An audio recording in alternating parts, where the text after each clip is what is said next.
7 o'clock and had a good time in her life, and she basically taught me never to quit. She made me believe I could do anything, and when I failed repeatedly at something, as I often did, like when I wanted to be a musician, I was just not very good for years, and she just kept beating up on me, and she said, "You just can't quit." And people kept saying to me when I was going through all these political rigors, you know, how can you take this? I said, "Oh, this is nothing compared to my childhood." You know, I remember once when I was trying to learn to ski when I was 37, and I fell down 20 times, and the guy asked me what I did for a living. I said, "I'm the governor of Arkansas." He said, "I thought you must be a sheet metal worker." So I'd never seen a guy take this kind of physical punishment. I said, "It's in our genes, and my family, we're not big on quitting." When people kept telling Hillary she should quit the presidential race, I laughed. I said, "You know, we're a family, we're not big on quitting." I think that's important.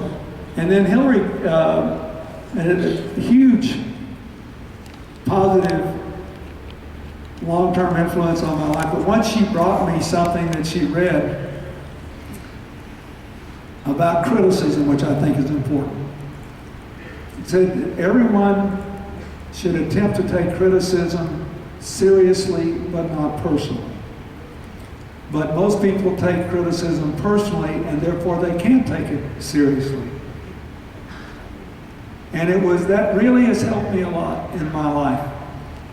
Years later, I read a book called The Four Agreements by a Mexican doctor who became a Toltec shaman. I don't know if you know who the Toltecs are. I only know about them because they got all the way to Arkansas 500 years ago. But they built their empire on top of the Aztec Empire. And they were basically a spirit-based people. And there's Toltec mounds in my native state where they had marriage ceremonies, funeral ceremonies, all kinds of rituals.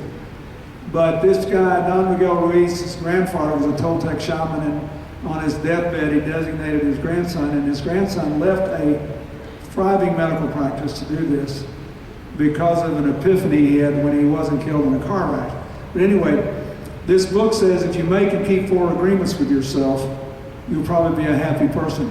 But one of the 4 agreements was to take criticism seriously but not personally, because he says, when I may tell you, for example,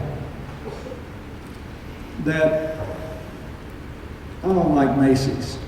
What? You know I do, but if I say that to your face, knowing who you are, I may have good reasons, I may not have good reasons, but I said it to you not because of you, but because somehow I needed to say that. If I say to you, that's about the best looking suit I've ever seen, it may be true, but I said it because I needed to say it. So if somebody says you're a good person or a bad person, there may be truth to it, but they said it because they needed to. That's one of the insights of this book. And I had to think to myself, you know, that's true about me too. That's true about all of us. So those 2 pieces of advice: don't quit. You know, life's over soon enough. The race is over, the election's over, the football game's over, whatever it is. Let it be over, but don't you quit. Don't quit before it's over. And when you get beat up, get up. That was my mother's, she lived by that. And the idea of keeping your ears open, because Benjamin Franklin once said, our critics are our friends, for they show us our faults.